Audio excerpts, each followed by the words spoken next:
Pozdrav svima, danas se bavimo individualnim investitorima, poslovnim anđelima i klubovima poslovnih anđela. Kao i svaku prezentaciju do sada započinjem sa novčanim tijekovima poduzeća i razvojnim fazama poduzeća kako biste vidjeli u kojem trenutku upravo investitori, odnosno izvori kapitala za poduzetnike dolaze u vaše poduzeće, odnosno kada je pravo vrijeme za to.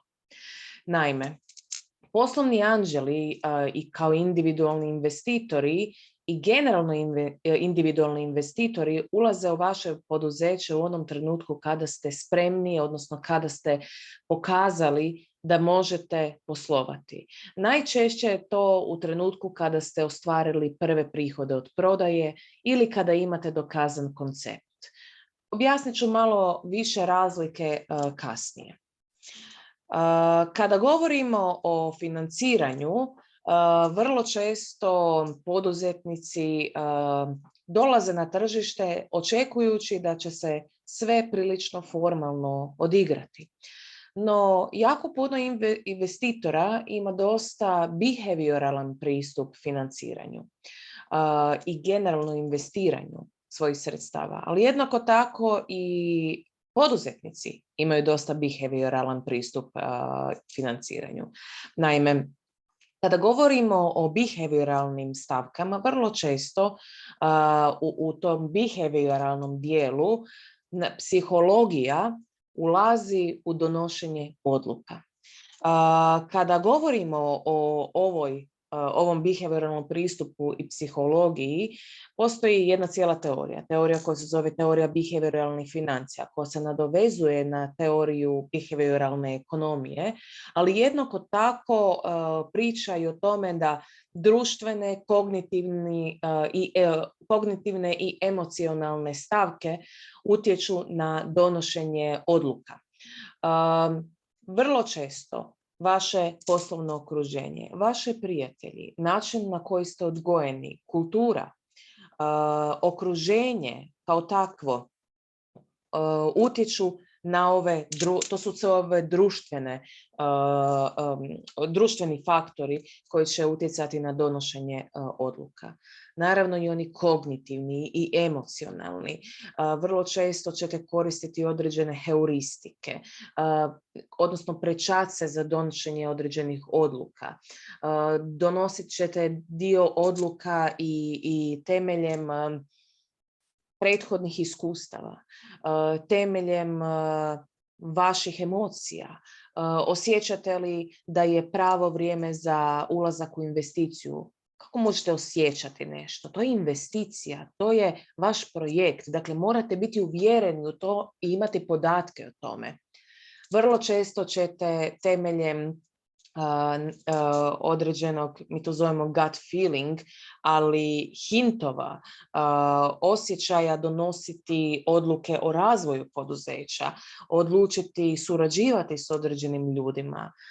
Zapitajte se, je li vam se do sada u poslovanju dogodila situacija gdje ste imali sastanak sa potencijalnim dobavljačem i onda ste rekli, oj, on mi baš ili ona mi baš nije legao ili legla. Nema toga je li vam netko legao ili legla. Ovo je biznis.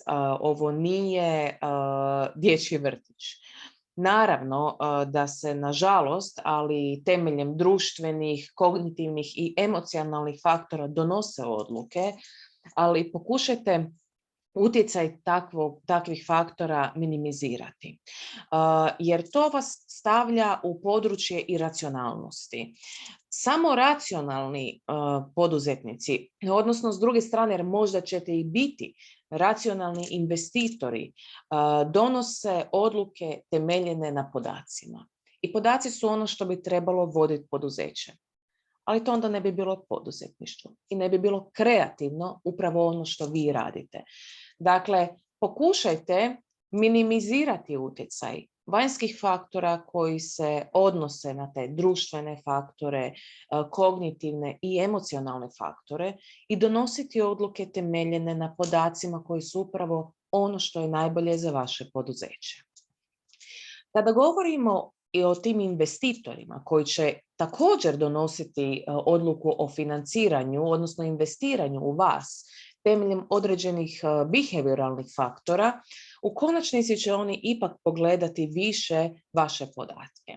Naravno, tu postoje razlike. Kod individualnih investitora to mogu biti poslovni anđeli ili klasični individualni investitori, zovemo ih venture kapitalisti. Molim vas, pripazite na razliku kada govorim o individualnim VC-ovima, onda individualnim rizičnim investitorima, venture capitalistima i fondovima kao takvima. I ovdje je, ja mislim, prvi puta spomenuta ta razlika. Poslovni anđeli su bogati pojedinci, bogate fizičke osobe, mogu jednog dana postati i pravne osobe, ali bogati pojedinci koji su odlučili investirati u start-upove. Ne moraju samo u start-upove financirati, iako najčešće to i rade.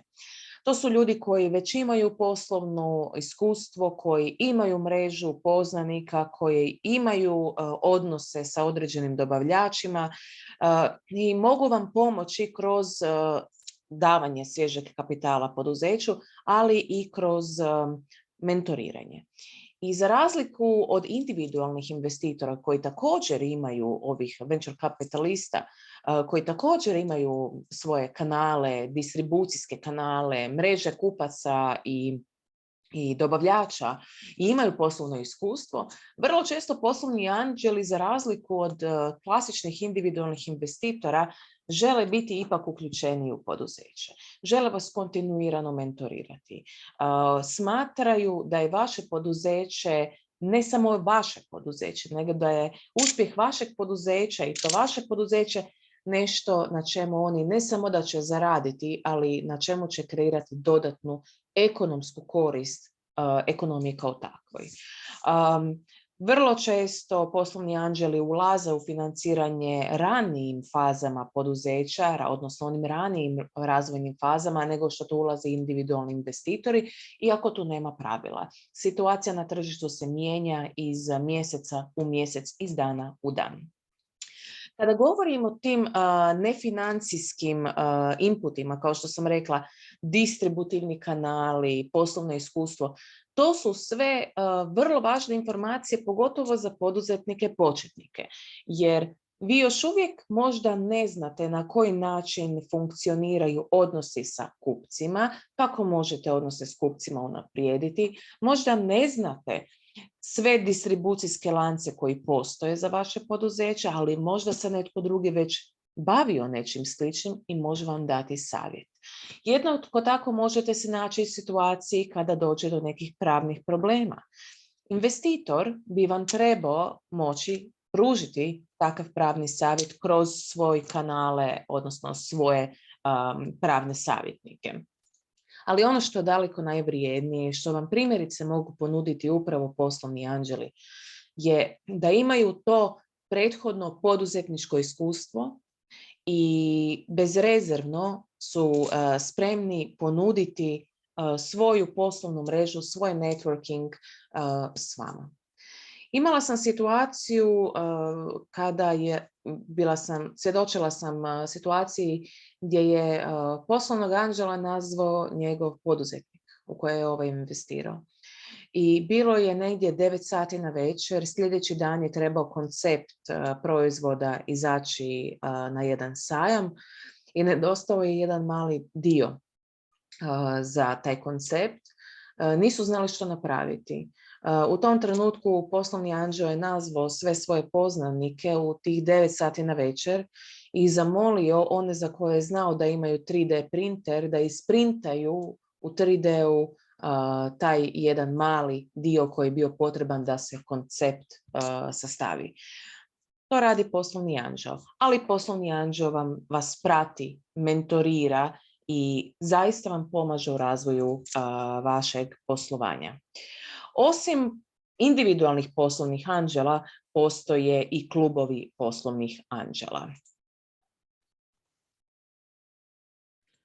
Poslovni anđeli i klubovi poslovnih anđela su dosta, ne toliko velika razlika, ali dosta velika razlika. Naime, u klubovima poslovnih anđela nalaze se poslovni anđeli, ali kao takvi ne funkcioniraju na način da formalno zajedno odlučuju investirati u određeno poduzeće, već se sastavljaju, ponekad zajednički investiraju, ali opet svatko svoja individualna sredstva.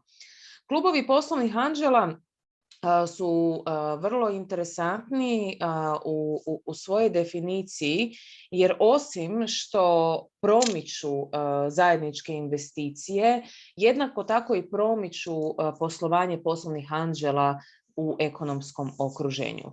Dakle, klubove poslovnih anđela imamo u gotovo svakoj državi i osim što pojedinim investicijama nastupaju, zajedničkim investicijama na koje mogu ostvariti mnogo više povrate, također investiraju u pojedina poduzeća. Najsličniji klubovima poslovnih anđela, ali puno formalniji, su venture capital fondovi. Dakle, to su fondovi koji prikupljaju sredstva od pojedinih individualnih investitora koji ne žele biti direktno vezani uz poslovanje poduzeća na način da će poduzeće mentorirati i da će biti svakodnevno uključeni u poslovanje, već svoj novac plasiraju u nešto što se zove fond. Osnivači fonda može biti venture capital poduzeće, ali mogu biti i pojedinačni investitori. Dakle, novac koji se slijeva u jednu kasu, možemo to tako reći, blagajnu, kasnije se investira u poduzetničke pothvate. Venture capital fondovi su prilično formalni, zato jer kada investiraju u poslovne pothvate, u tom trenutku zahtijevaju odmicanje od uključenosti u poslovanje, ali svakako mogu na neki način svojim uslugama mentorirati poduzeća kada je to potrebno. Ipak, apsolutno uvijek, za razliku od individualnih investitora kao poslovnih anđela, zahtijevaju mnogo veće udjele u vlasničkoj strukturi i najčešće ovdje ulažu u visokotehnološka poduzeća i poduzeća koja već imaju ostvarene prihode od prodaje i u nekakvoj su početnoj do fazi više ekspanzije. Dakle, više u fazi ekspanzije nego što su to poslovni anđeli koji investiraju u početnim fazama. Svi investitori, neovisno o tome hoće li to biti venture capital fondovi, individualni investitori ili poslovni anđeli, od vas će tražiti da apsolutno razumijete vlastiti biznis, da razumijete poslovni koncept, da razumijete gdje želite biti u budućnosti, da poznajete industriju, da ste ustrajni, da želite učiti i razvijati svoj biznis i da ste spremni prihvaćati savjete izvana. Naravno da je to prilično teško, jer vi ste ti koji ste osnovali svoj biznis, vi ste ti koji znate najviše o njemu, ali s obzirom da u vaš posao sada ulaze i investitori koji vam žele pružiti osim kapitala i određene usluge mentoriranja, morali biste to prihvatiti. Kada pristupate individualnim investitorima, poslovnim anđelima, klubovima poslovnih anđela ili venture capital fondovima, uvijek morate imati pripremljenu razradu svojeg projekta. U prethodnim predavanjima pokrili smo nešto što se zove canvas, odnosno platno poslovnog modela. Ali to nije nešto što ćete prezentirati svojim investitorima. Prezentacija investitorima je prilično kratka kada je uživo. Ta prezentacija traje 5 do 10 minuta i može imati uglavnom oko 10 slajdova. Prezentacija se najčešće radi u PowerPointu ili drugim alatima koji služe za izradu prezentacija. Ta prezentacija koja će opisivati temeljni problem, njegovo rješenje, koji proizvod imate, koje je to tržište kojem se obraćate, kolika je njegova veličina, koji je taj biznis model kojim ćete unaprijediti svoje poduzeće, zašto ste uopće posebni, ko su vam konkurenti, koji vam je marketinški plan, tko su ljudi s kojima ćete raditi i koji su nekakvi milestonesi, odnosno određeni datumi u vašem poslovanju koji vam ukazuju na ostvarenje ciljeva vašeg poslovanja. To je dokument koji se zove pitch deck. Vrlo često, ono na što sam ja naišla, pitch deck se radi u formi prezentacije i zaista radite taj jedan veliki pitch deck. Na internetu vidjet ćete i primjer pitch decka za Airbnb, ali pitch deck kada šaljete e-mailom, što danas vrlo često poduzetnici i rade, mora biti iznimno kratak. Investitori nemaju mnogo vremena proučavati vaše poslovne planove. Oni žele vrlo brzo vidjeti kako vaš poslovni plan izgleda, koji je vaš biznis model, tržište, tim, ciljevi, milestonesi i očekivan rast prihoda, odnosno rast poduzeća. Najčešće se onda radi takozvani two-pager, dakle na 2 stranice sastavite sve elemente ovog pitch decka, dakle ne radite veliku prezentaciju nego na 2 stranice u jednom dokumentu, ukratko sastavite tko ste, što ste i zašto ste posebni i gdje ćete biti za par godina. Pogledajte od Airbnb-a koji sam vam priložila u ovoj prezentaciji pitch deck, pogledajte kako su oni to napravili, imate još mnogo primjera na tržištu, pogledajte najvažnija poduzeća u startup segmentu kako su izrađivala svoj pitch deck. Možete pogledati pitch deck od Amazona, od Googlea, od Facebooka i sličnih poduzeća. Budite tu kreativni. Koristite snažne riječi, koristite snažnu grafiku, ali budite jednako tako umjereni u izričaju. Pitch deck ne smije biti napadan.